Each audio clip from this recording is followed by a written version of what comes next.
Father God, thank you for blessing us to be here. Thank you for watching over us and strengthening us. Ask for God to allow us to have a great podcast. Allow us to connect with each other and learn each other and gain understanding. In Jesus' name I pray, Amen. Five.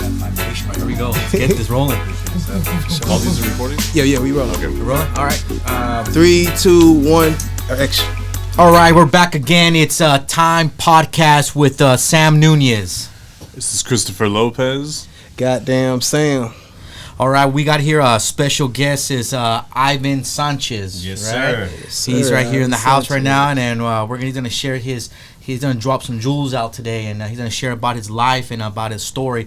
I mean, everybody has a story, Ivan, and I know that you have a story. Each one of us have stories, and I know you have a powerful story that you want to share to people and everything. And I'm gonna give it back to you and introduce yourself, who you are, and what you do, and everything else. Sure. First of all, thank you, Sam. Chris. Pleasure. Thank you so much for having me on your podcast. I'm an immigrant that is suing the city of Houston in federal court that is now running for elected office to become the city of Houston, or to be more specific, the city of Houston government.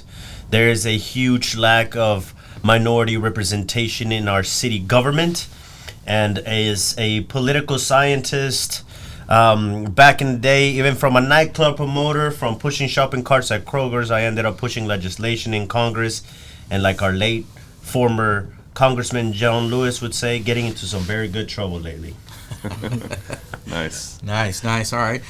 That's one way to enter into politics. Right. It is. It's interesting, because I'm not, I'm not your typical, no one in my family's ever been in politics, kind of just ran into it, and I'll talk about that later on. But right now, it's literally, we live in the city that they say, Houston, we have a problem from the moon. We are the energy capital of the world. And what we don't want to do is stay stagnant with these politicians that are still wanting to use fax machines. We need to modernize the city of Houston, get ready for the next type of century. Right. So I just like Barack Obama, I did not wait for my turn. I already ran for Congress. I lost by 2,000 votes. Imagine just 2,000 votes to be a Congress member. That's all there is. And now I'm running again for Houston City Council, but that's the boring part. So I'll let y'all kick it off. So what made you actually want to sue the city itself?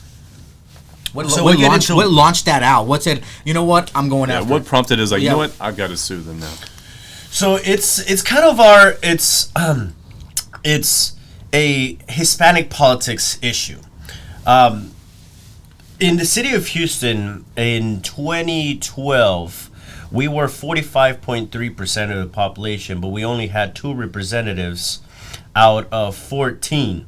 So half of the population, we only have 2 people representing us. And that was disastrous, because out of the $6.5 billion that the city of Houston allocates for the community, less than 2% the Latino Hispanic community would receive. Well, fast forward to 2020. Actually, in 2012, they created a district that was called District J. It was called. This is not an activist or anything like that, but former Mayor Anise Parker and that city council said, "Man, these people already half of the population, but they have no representation." Mm-hmm. So they created a district that was 73.3% Latino, but ever since its creation, we've never won the district. So it's 12 years ago that they created this district. So fast forward to 2020, now there is actually 16 city council members, but we only have 1 representative. And in the city of Houston, there's 11 districts and 5 at-large positions that represent the entire city of Houston. But those at-large, out of 111 elections, Latinos have only won 2 of them. Okay. So we're suing the federal government in violations of the Voting Rights Act of 1965. It's probably some boring stuff to all the hip people out here, but this is what we have to do. We have to use the law. We have to pursue equity and equality throughout all the ranks, because if we ever want to, and it's not about getting our piece of a pie. It's because when everyone is equally represented socially and economically, the entire city of Houston is going to do better. So from the lavanderia later to our janitor to the immigrant, now top CEO of a major 500 company, we don't have that direct representation.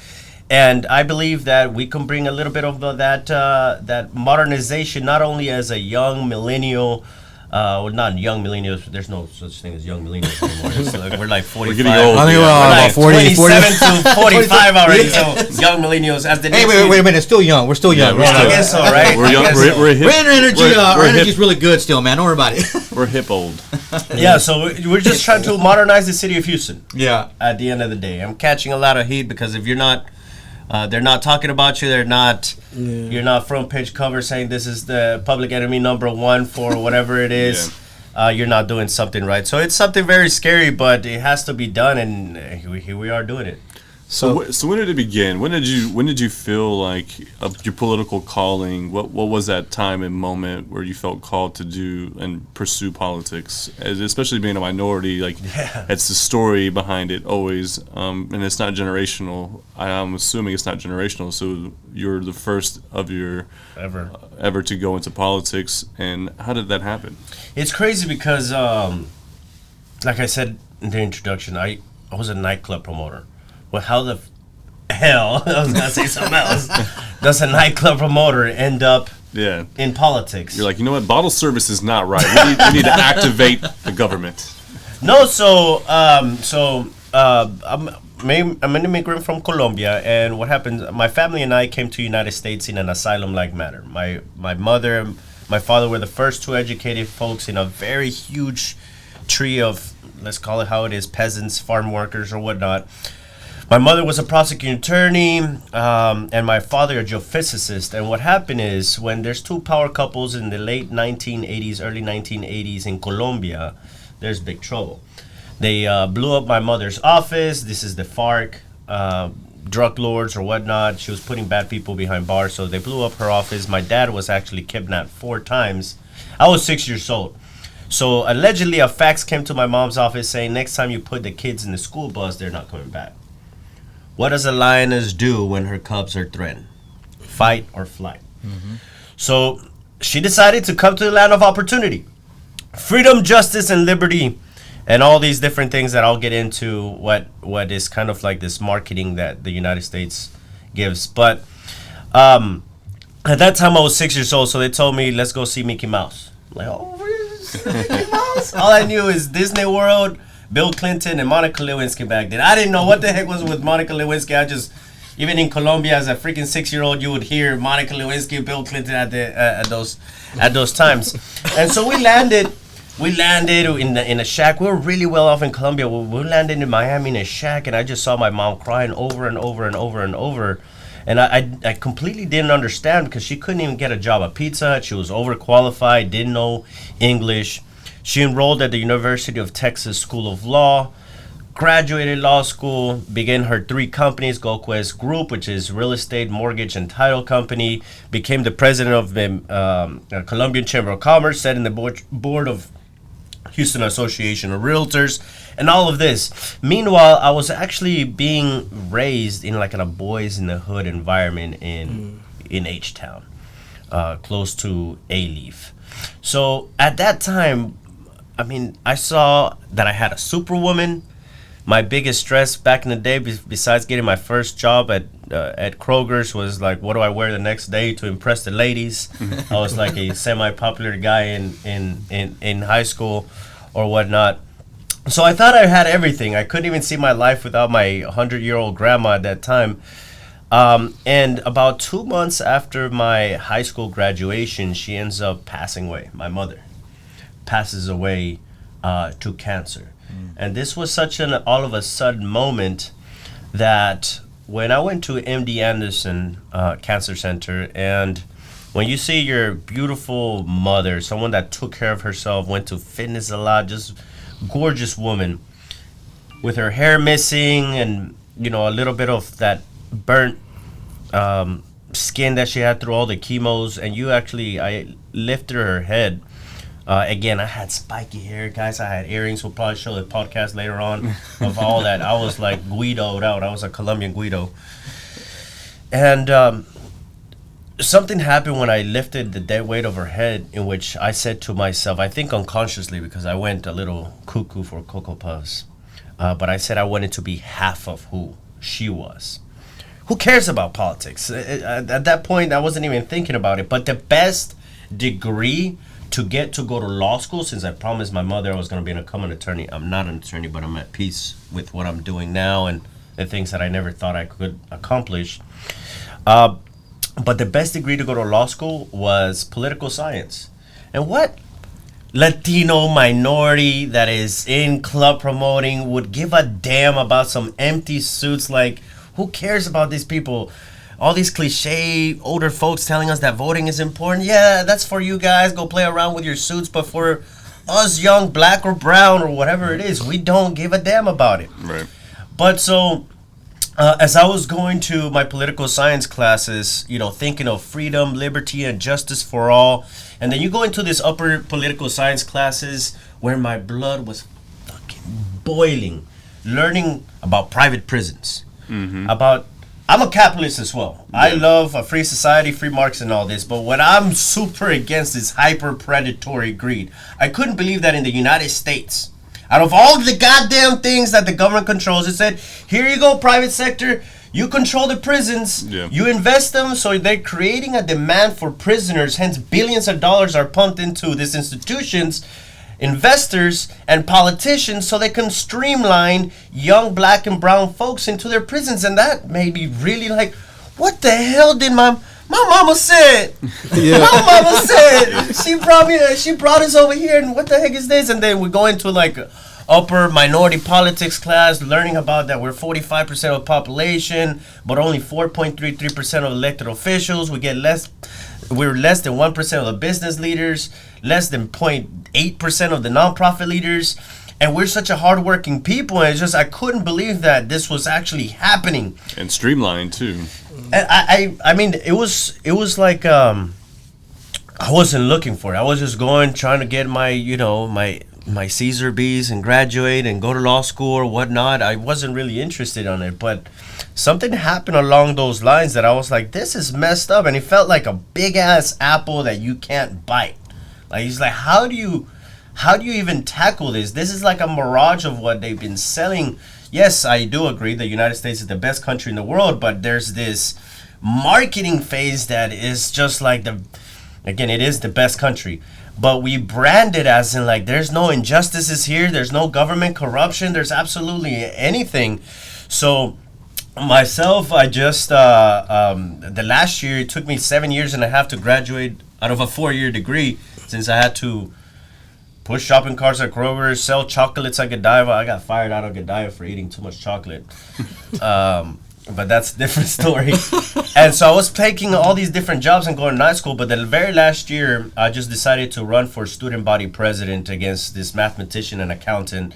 I was like, I'm the political scientist. So I went in there and I created this huge student voting movement. And I said, how would Ivan go to a political event to go vote? What would entice 3 years ago from that point, that was 2012, so like 2009, how could I get a minority that doesn't vote and young people that don't vote, so it's the ultimate non-voter block, how could I get them out to vote, right?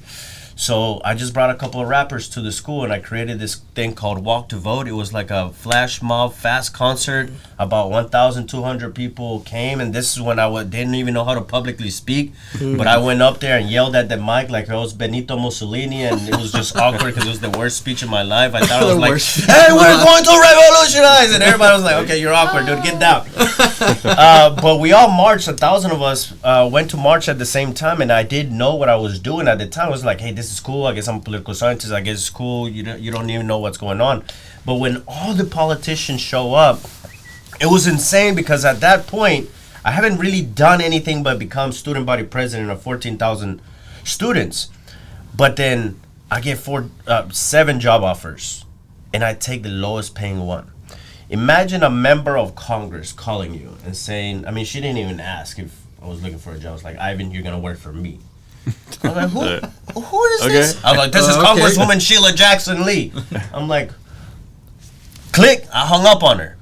Her chief of staff calls me and is like, Ivan, you just hung up on a member of the United States Congress.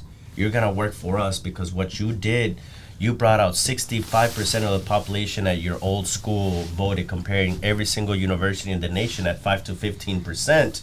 That's when I got a letter from former President Barack Obama congratulating me, and just my life changed, and it was just quick. And after that, it's like a snowball effect.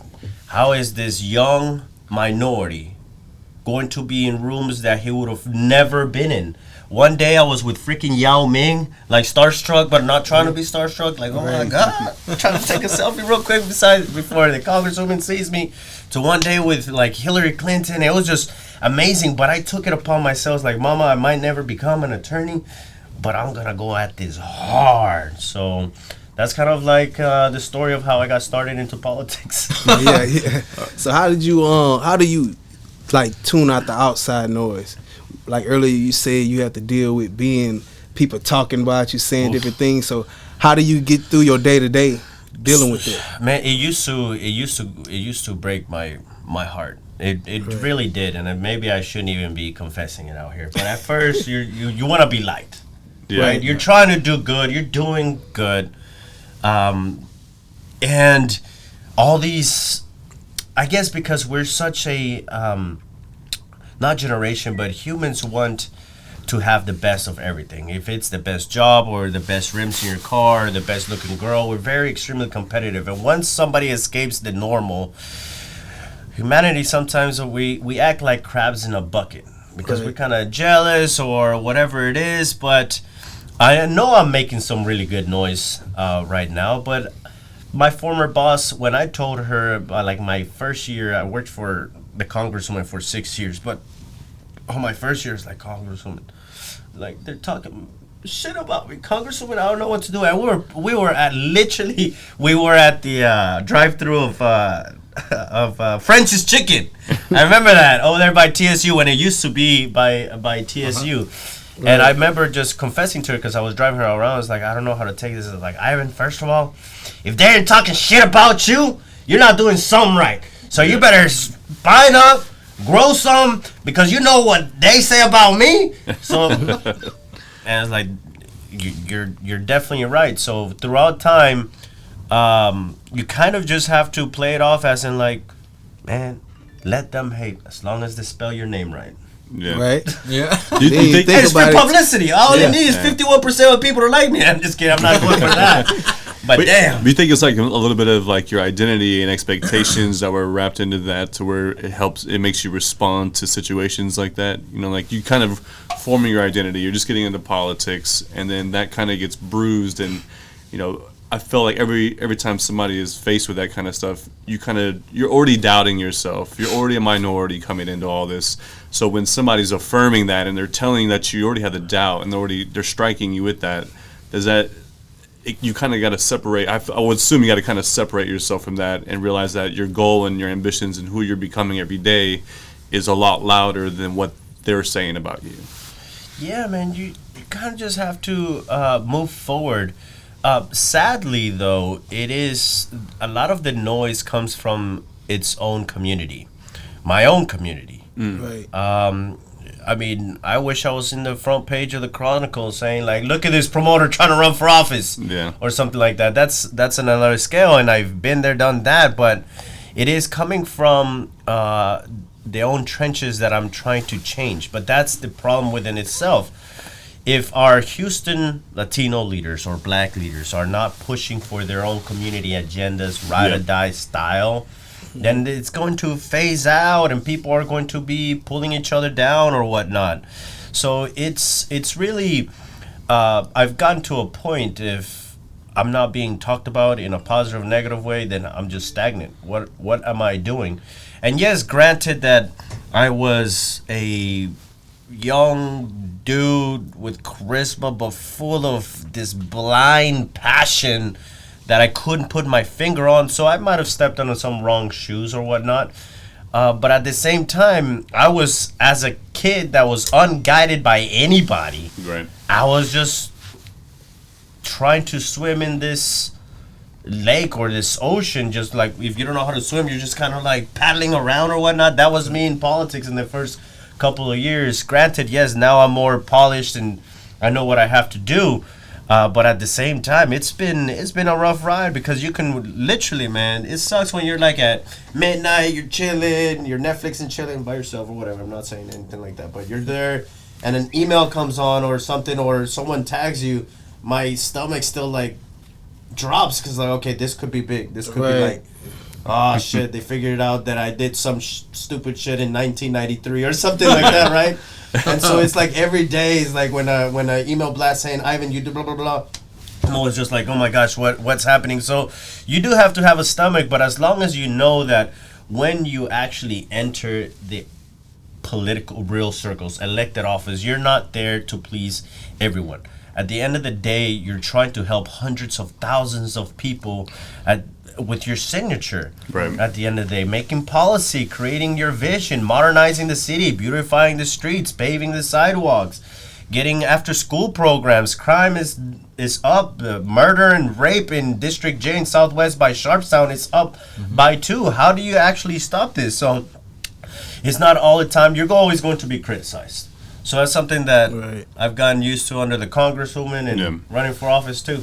And I like what you said, that a lot of it comes from our own side. I feel like being like Hispanic, that a lot of the hate I've ever received in my life came from my own community. It wasn't anybody outside as much it was like the person next to me and the person who knew you that comes in those attacks. Sometimes it comes from and where it's closest and to it's you. like I'm representing like the success portion of this, but you're getting the most, feedback and negative feedback from your own, and it's kind of crazy. Because I think too, some people, they think about what they need. They're not thinking as a whole, because when you think about political figure, they can't cover everyone's personal need, but they can do something that helps the whole umbrella. And I think a lot of people that's antagonizing and talking crazy is the ones that's thinking about themselves and what they can want to benefit from it outside of stepping on their own faith and making it happen. Yeah. But sometimes it feels like you're failing or whatnot, and it's crazy because I get celebrated in a lot of circles, like if I'm accomplished or whatnot. But what a lot of people don't know is that I probably fail the most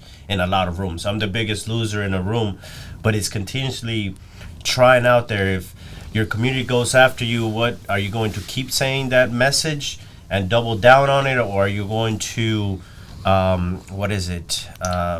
brand yourself as a different figure, or what is it? But I'm doubling down on who I am. I really have my heart in the right place, or so I believe, and you guys can grill me and ask me about anything in my life or what's happening.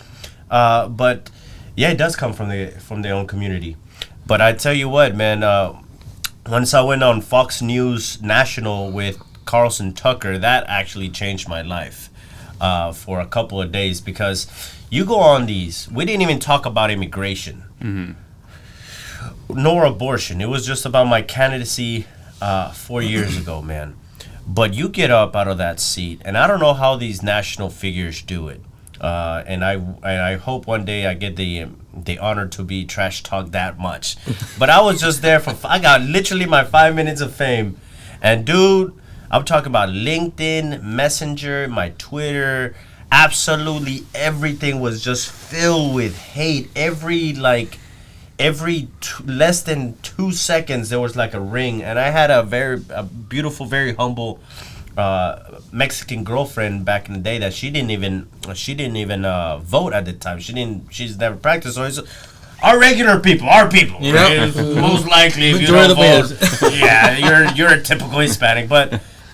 Man, it was crazy because she would get pictures of aborted babies every maybe 10 minutes for the next 2 weeks. My family even got death threats because I was a Hispanic saying I'm an immigrant running for United States Congress, but that's how much hate there is out there. So even if it's in a local level, we're going to prepare ourselves to take this heat, but as we expand, we better be ready for the big dogs, because they're out there and they're hungry and they mad at something. Right. So then you experience this within your journey and everything, and you came back. Come right back up. What can you share to the people? If they want to get into politics, if they want to get into politics itself. What would you recommend them to do? There's a lot of youngsters out there that are trying to, hey, I want to be in politics. I want to do this. I want to do that. But like, what would you recommend them starting this journey? I was about to say it'd be funny and be like, man, look for another thing. Go make some money. Go be happy. Go be with your family. No, but it depends at the level because there's the kingmakers, there's the politicians, there's the behind the scenes people, there's the ones that write the scripts, there's the communications department. But it really is, if your goal is not money, and it shouldn't be people's goals because once you chase it, it runs. That's what I believe it was Pitbull that says that all the time. Don't chase money because it runs.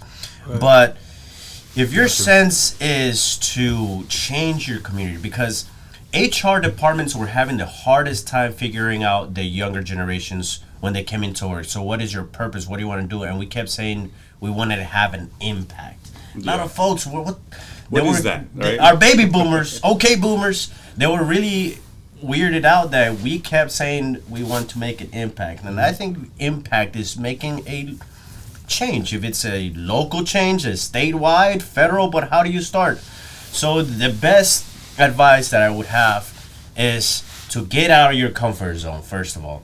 Because if you want to grow, you need to get out of your comfort zone. Think of your comfort zone like a bubble, and here is talking to your friends, watching novelas, Betty La Fea, or whatever it is, Rick and Morty, watching all your shows, being with your homies or whatnot. But outside of this is like public speaking or doing this podcast or anything like that, or talking to strangers, networking. But once you get out your comfort zone, once your bubble keeps getting bigger.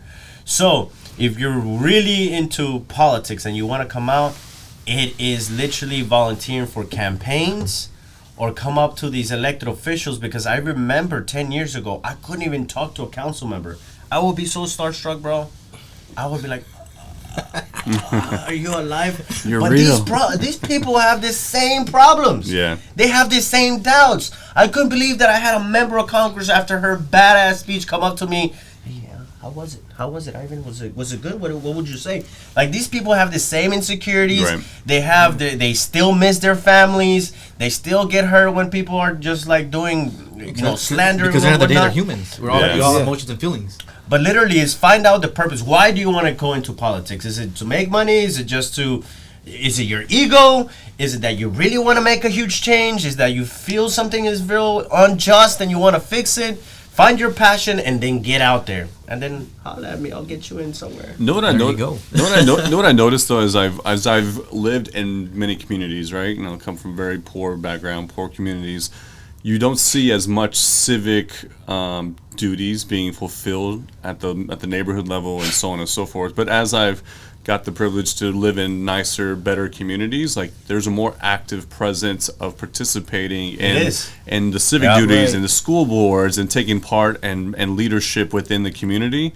And even when like the presidential campaigns or congressional things are happening, like they're meeting at houses and they're collectively coming together, like they're determining who's going to be in that seat and they're actively taking a role, whereas the other communities aren't. And I feel like a lot of people with our backgrounds are not going in to the neighborhoods teaching what a civic duty is, which once existed a lot before. Like I think even the generation before us, like my father, I'm a millennial as well. So if you go back, my father, my grandfather, like they were more involved in the community versus now. Like I even find myself not even being involved in the community as I once was before or wanted to be.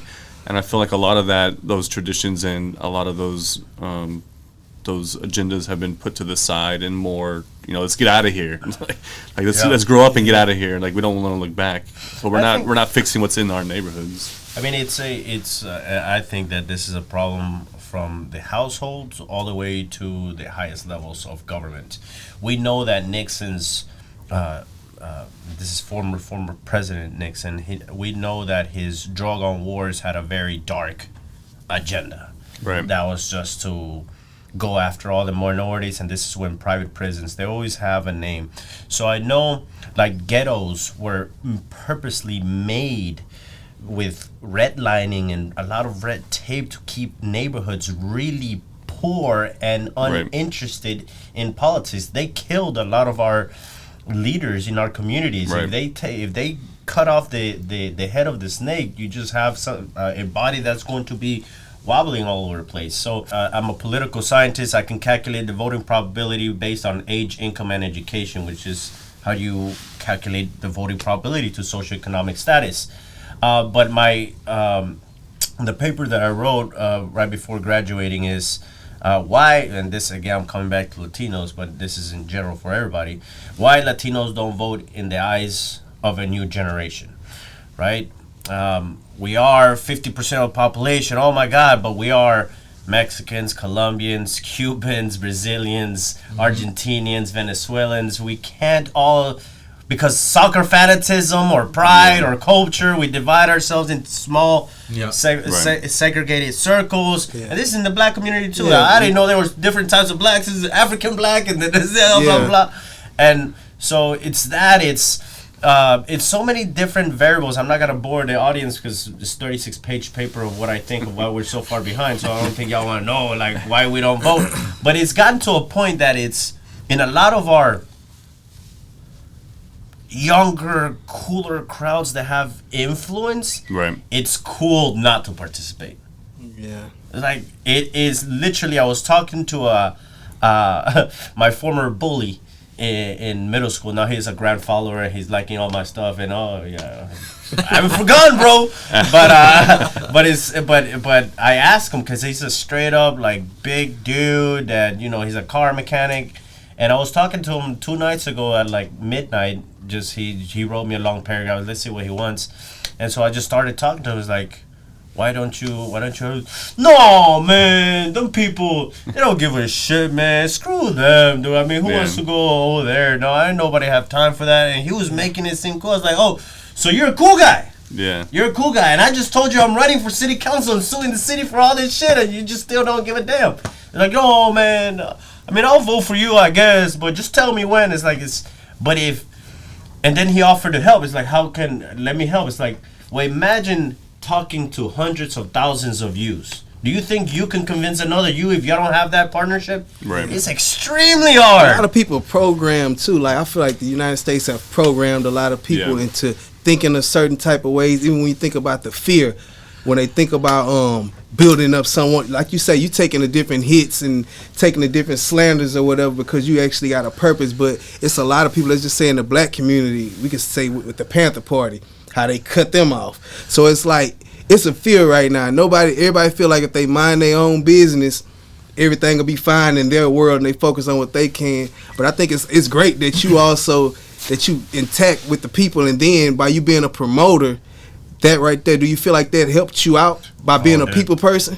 Because I was exposed to so many different characters when I was young and awkward ass people, and how do you deal with these people? And then there's the cool crowd, and there's the emos, and then there's this and there's that.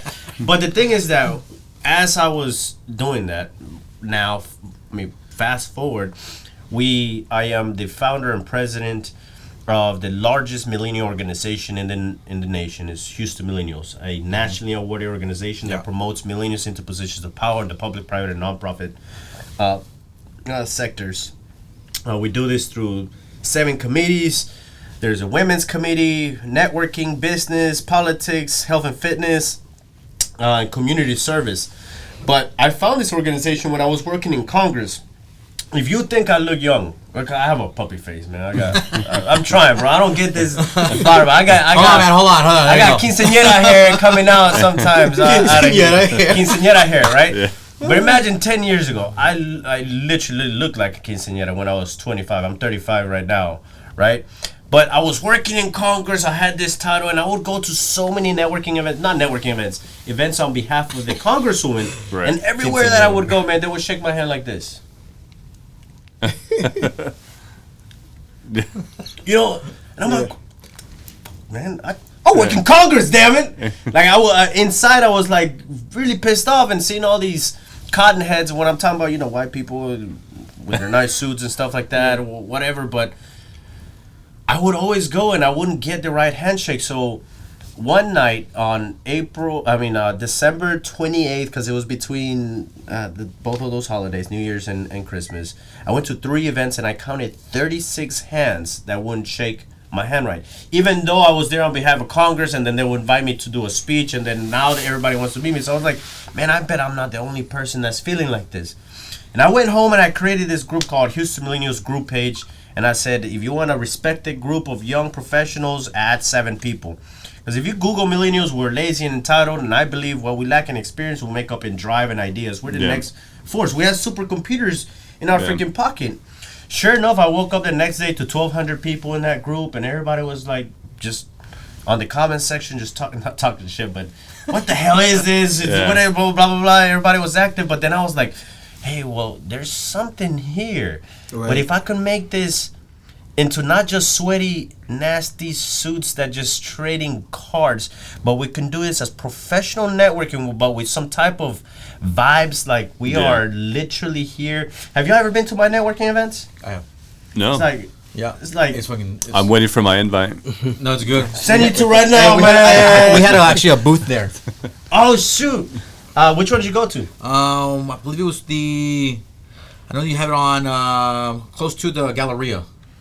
Around off of 610, I believe. 610. I already had so many. Building? Yes, there's a building. What goes on then?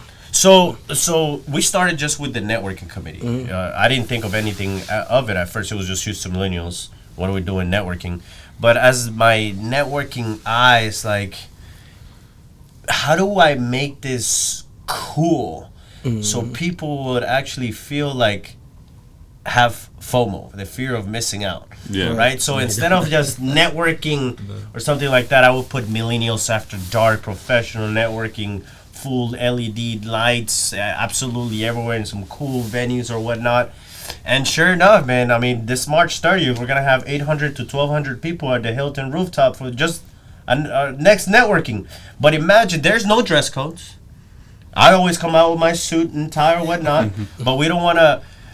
We want to make sure that Mark Zuckerberg's with their chanclas. I don't give a damn. They might be coders. I met somebody I met so many amazing people through the organization. I never thought that they would be doing stuff. They built me apps. They've done so many different things. But it's a bunch of young lawyers, doctors, young elected officials or whatnot. And when we saw a big old popularity through the networking, that's the way we established the other committees. And just something as like the women's committee, right? They just had a badass event last Sunday. Y'all missed out. Gentlemen, y'all missed out. It was called Bosses in Heels. No, we didn't have to wear heels. They're women to wear heels, right? Yeah. But we're celebrating Women's History Month and International Women's Day. I think I saw that. Was that the Jay Moulin and all them were there? Yeah. That was us. Yeah. That hosted that on Sunday at I did see that all over House. Over the with Sarah Papas and all of them. So it's like, it's not just we always put a cool spin to whatever event. The ones that do have trouble is like the politics event. How the hell do you make politics cool? I mean, we already ran 50-something people for office, including myself. The politics committee, we're running people for office. We're having mayoral debates. The community service committee had this event for Valentine's Day that was called Roses for Janitors. So we purchased 3,000 roses. We had third graders write special thank you messages. We attached it to each rose, and we went around the community giving it to all the janitors as a surprise. I mean, every single freaking committee. We have 36 events a year with Houston Millennials. Health and fitness. We're doing a Millennial Olympics. We're going to have the young lawyers compete against the young nurses, against Houston Millennials, against Houston Young Professionals. It's all these different things that are happening. But this is all happening without any resources. We just came out here. We have a blast. We're having a little stream of income through sponsors and vendors or whatnot. But imagine if someone with that type of vision and passion can ever have a real seat at the table. Right. Yeah. Imagine to be one vote out of 16 people that you can control the contractors. What contractor's gonna get freaking $6 million just with one vote? But we'll have a power to control $6.5 billion, controlling over 77 departments, from your trash, from picking up your trash, from the streets, from, like I said earlier, after school programs, to absolutely everything. It's just amazing. I'm all over the place now. No worries. So that's your vision. to close us out, your vision is within the next 10 years, where do you see the millennium and where do you see yourself? Well, man, for Houston Millennials, I definitely, I'm running for office, but I stayed as president. I'm painting this picture. Our first networking event when I get into office, elected office, is going to be a Millennials After Dark professional networking at City Hall. But there is over 300 boards and commissions of the city of Houston, which have a 49% vacancy rate. Okay. These boards and commissions are literally the places where decisions are made on behalf of the city, and it's as easy as an appointment. So I'm going to mobilize the heck out of Houston Millennials organization and our generation to be appointed in maybe sports commissions or the board of water, or I mean, there's just so many, over 300. And imagine us getting a piece of that. That not power. It's not just about power. It's about controlling where our city is going next. But as far as Houston Millennials, we're gonna get elected in office first. We're gonna build that coalition through the boards and commissions. But the point would be to have one chapter of the whatever it is. Like, we're working on Orange County Millennials. We had a Miami Millennials. We're working on DC Millennials, but we want every single state to have a chapter. So the last Thursday of every month, hide your kids, hide your wife, because Houston Millennials is coming out nationwide. All right. But that's what the plan is for the Houston Millennials. All right. Well, guys, this is Ivan Sanchez. Where can they reach you out on your social media, Instagram, or your Millennium? You want to share it? Yes. Well, everybody, thank you so much for the invite. I'm an experienced public servant, worked in the United States Congress for 6 years. I'm a commercial real estate lender. I'm in business. I'm a community leader leading Houston Millennials that is running for Houston City Council. And I'm running because our city needs to modernize and it deserves better. As far as public service, we know we need to keep our families safe, but there's absolutely nothing having a conscious mind about what we talked about earlier, private prisons and all that we're against. But also our infrastructure. We need to get the city of Houston ready for a world stage as the World Cup is coming to the city of Houston. Oh, yes. We need to make sure that all those billions of dollars that our highways are lit up with, even if it's not graffiti, what are we calling murals, and light it up with LEDs to make sure that we have a city that is ready for the next stage. So my name is Ivan Sanchez. I've gotten the reputation that I can get things done. My only promise to this podcast and the city of Houston is that I'll continue to get things done. So if you want to follow a young, passionate person that is going to swimming against the current, please, my Instagram is ivansanchez.official, or you can go to my website, www.voteivansanchez.com. All right. Awesome. All right. That's Ivan Sanchez. Thank you for tuning in with It's Time Podcast with Sam Nunez. Goddamn Sam. And Christopher Lopez. Yeah.